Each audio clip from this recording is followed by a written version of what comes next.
ocurre en estos meses? La gente viaja. Argentinos fueron a Brasil, volvieron, porque de hecho los casos que se detectaron son de viajeros, pero la cepa de Brasil ya está en la Argentina. ¿Dicen que es más contagiosa? Sí. ¿Dicen que es más letal? Sí. ¿Hay preocupación? Por supuesto que hay preocupación. Hay preocupación porque imagínense que a principio de año la preocupación era por la cepa británica. Acá en Argentina estábamos preocupados si venía la cepa británica. De hecho, en Europa la cepa británica hizo estragos. Ahora bien, imagínense cómo será de peligrosa la cepa amazónica, que es una de las dos que detectaron ahora, que el Reino Unido se blindó contra los países, Brasil, Argentina, que podían tener la cepa amazónica porque es todavía más contagiosa que la cepa británica. En Manaos, desde que creció esta nueva variante del coronavirus, las escenas son tremendas, de desborde hospitalario, de gente desesperada comprando tubos de oxígeno. Tuvieron que trasladar contingentes de enfermos a otros estados porque había colapso e incluso puso en duda lo de la inmunidad de rebaño, porque en Manaos, en el Amazonas, había un 70%, se calculaba que había un 60% de población contagiada en la primera ola. Y sin embargo volvió a haber contagio, entonces quiere decir que hay gente que se contagió 2 veces. Claro, si los anticuerpos del primer contagio te sirven en esta segunda ocasión, eso es una gran preocupación. La otra, si la vacuna que nosotros estamos trabajando en el mundo se aplica para esta cepa. Ginés González García, ministro de Salud de la Argentina, habló.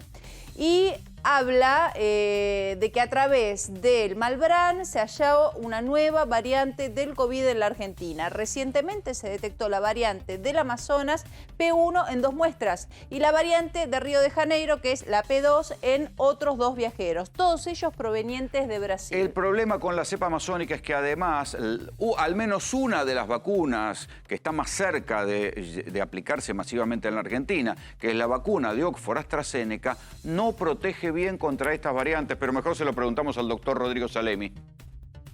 ¿Qué tal? Buenas tardes, ¿cómo están? Bien, como lo estaban refiriendo justamente, el advenimiento de estas nuevas cepas trae preocupación. Tenemos que entender que a medida que mayor circulación viral hay dentro de una población, más posibilidades tenemos de que los virus muten, ¿sí? ¿Y qué son las mutaciones? Son cambios en la estructura de este bicho que los hace más difíciles de reconocer para los anticuerpos que nosotros generamos con una primera infección o para defender la inmunidad que nos generan las vacunas. De hecho, se pausaron la aplicación, por ejemplo, de la vacuna de Astra en Sudáfrica porque tiene una muy baja eficacia para lo que es enfermedad leve y moderada. ¿Qué quiere decir? Que no estaría protegiendo bien contra esta cepa sudafricana. El gran problema con esta cepa... Esta es la gran pregunta y duda de todos, Rodrigo. Las vacunas, algunas vacunas no estarían protegiendo contra estas cepas. Algunas y otras no. Exactamente. O sea algunas que y otras no. A vos tendrían que eventualmente fijarse qué cepa de COVID tenés para saber qué vacuna aplicar. En realidad, esos van a ser estudios que se tienen que hacer. De hecho, AstraZeneca ya formuló un protocolo para comenzar en estudios de vuelta a fase 1 y fase 2 con esta nueva cepa sudafricana para ver justamente a los voluntarios que habían inoculado, modificando la vacuna, si los pueden llegar a proteger. No son buenas noticias, ¿eh? No son buenas noticias, sobre todo para nosotros que estamos tan desesperados por la llegada de las vacunas. Pero ¿La vacuna rusa protege contra estas cepas? No está descrito todavía eso. Ese es uno de los grandes puntos que hay que empezar a analizar. ¿Qué quiere decir? Hay que empezar a aislar pacientes con este tipo de genoma viral y ver si la vacuna, ¿sí?, haciéndolo ensayos in vitro, que fue lo que hizo Pfizer. Pfizer hace 10 días sacó un comunicado donde dice que la vacuna de Pfizer y de BioNTech es in vitro quiere decir en el laboratorio, efectiva contra la variante de Sudáfrica y la variante del Reino Unido, Rolando. Entonces, eso es importante, es un punto a favor. Lo tenemos que empezar ahora a evaluar si las vacunas, el resto de las vacunas disponibles, son realmente efectivas contra esta nueva cepa. A ver, pasando en limpio, Rodrigo, porque no quiero ir al pesimismo y que no sea así.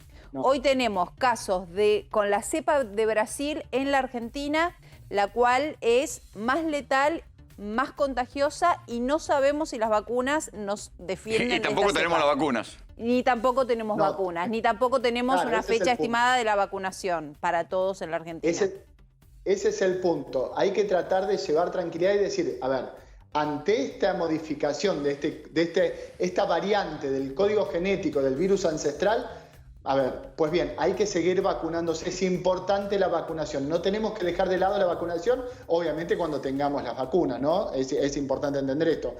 Y después, a medida que vayamos encontrando estas variantes y detectándolas y haciéndose ensayos para ver si estas vacunas nos protegen, vamos a ir evaluando cómo nos van a proteger. Pero algo importante de entender, nosotros nos preocupábamos por los vuelos del Reino Unido y el gran problema lo teníamos acá al lado, en Manaus, donde vos pensás que, como bien vos decías, Rolando, la inmunidad de rebaño que tantos pregonaban que se contagiara todo el mundo, ¿te acordás cuando escuchábamos que todo el mundo tenía que contagiarse? De hecho, había fiestas, ¿sí? Promulgando el contagio para generar, exactamente, para generar inmunidad. Se desmembró esta teoría justamente en esta localidad, una localidad de 2 millones de habitantes, donde en la primera ola se contagió hasta el 76% de la población. Y ahora, en una segunda ola, tenés un promedio de muertes de entre 100 y 200 personas por día. O sea que necesariamente No es entre los muertos situación. tiene que haber gente que ya estuviera contagiada la primera vez. Es estadísticamente, o sea, no lo digo yo, eso te dice la estadística. Y de hecho, la tasa de contagios vuelve a ser elevada en esta región, donde ya tenías una tasa de contagios alta en la primera ola. O sea, Entonces, los la inmunidad de anticuerpos... esa, como la plantean, no existe.